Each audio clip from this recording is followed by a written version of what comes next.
You guys sew that entire backpack together? Yep. We design them, we build the whole thing. This one's getting a little bit of age on it, but and then it's attached. So on your harness, you have two attachment points on top, and then you have one down low that attaches. There's a crotch protector, and then so you go out the door like that. Your parachute is attached. Well, this is these attach to the harness. Oh, okay. And then the harness, of course, keeps you alive. But yeah, I can show you the gear.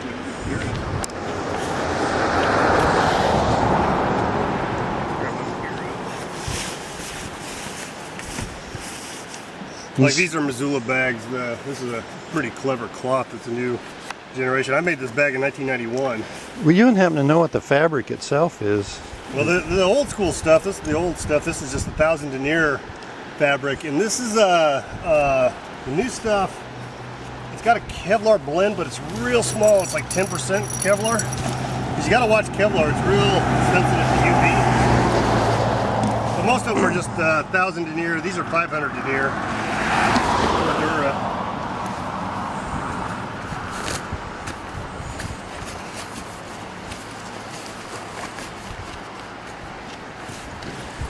I'll show you over here.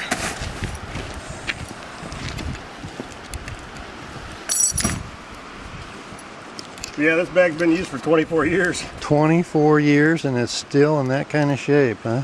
Yeah, she's starting to show some wear, but yeah, at least the zippers still work. Give him a good look, Sean. My daughter gave that to me when she was 3.5. We had a guy die, and that was my good luck charm. Yeah, I've been to the Fire Smoke Jumpers Memorial over on the Salmon River. Yeah, so that's the harder than like the Peachy bag. It attaches down on these straps, but there's two different systems. This is actually stolen from the Russians. A Russian would recognize it.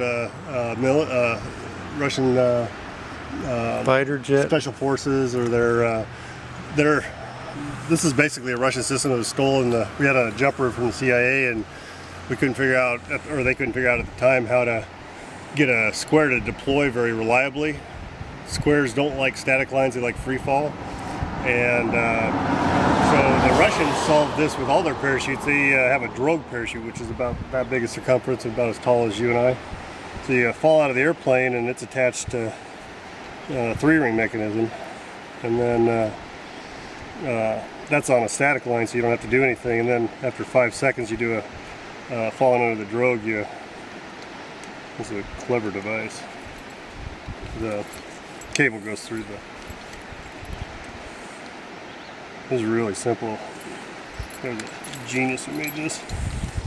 But there's a main ring, a large ring that goes through there, so that's what's on the drogue. So the only thing that's holding you up is that gutted 550 cord. And then when your handle's pulled, I'll just pull the cable. You can see right there. Mm-hmm. And then it'll forcing the rings, it just releases it. And then the same thing set up in your risers in case your main has a problem. You can cut that away and get your reserve without having a junk chute above you. Yeah, we sew all this stuff up. That's so cool. I've actually been making my own luggage. Mainly because it's so hard to buy it for what we do. There's so few of us out there running around. Yeah, on these that's bikes. the trouble we have in general. It's so specialized. You know, you can, and we steal good ideas from where we can. Like the helmets used to be motorcycle helmets, and they're just too damn heavy for what we typically do, and we had to carry this stuff out. So here you can just see in the jacket, you just gotta won't get it all out. But it's oh yeah, that's that. the EVS. There Yeah. it is. That's hilarious. And then the fabric's it's a Kevlar material that for puncture resistance for going in. But Kevlar's hot. I mean, it's just, I don't like it because it's expensive, but on the other hand, I don't like getting speared either. So I've been sewing my luggage with Kevlar thread, but I'm not sure that's a good idea for when it's out in the sun all the You know, time. it's really UV sensitive. We really try to avoid it in our applications just because it does not handle UV very well.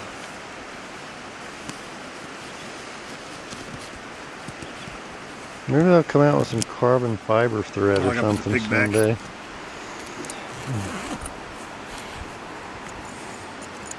Yeah, pig's been jumping about 14 years now, so. Pig's got some experience, Yeah, huh? he's got some time on him. But yeah, it was a fun story. I was going down to do some test jumps. We had to change some gear. 2000, one of our guys died up north, and then we had to do some changes on the gear that weren't actually related to the accident. It was the little loop I showed you. It had gotten wet on a previous jump. We were jumping when it was pretty cold, and if it's dry, it's fine. If it's wet, it's fine, but if it's frozen, it's not. And anyway, we had I was testing out some of the new stuff, and a little girl runs upstairs, and I told her I was going to go do some jumps, and I thought, you know, she was scared. She comes running back down, and she's holding up this little pig, and pig wants to jump. And I was looking down at her, and I'm like, she had a little grizzly bear and a little moose, and I was like, well, what about the bear? And she goes, the bear's scared. The pig wants to jump. The pig's been jumping ever since. So. That is the best story.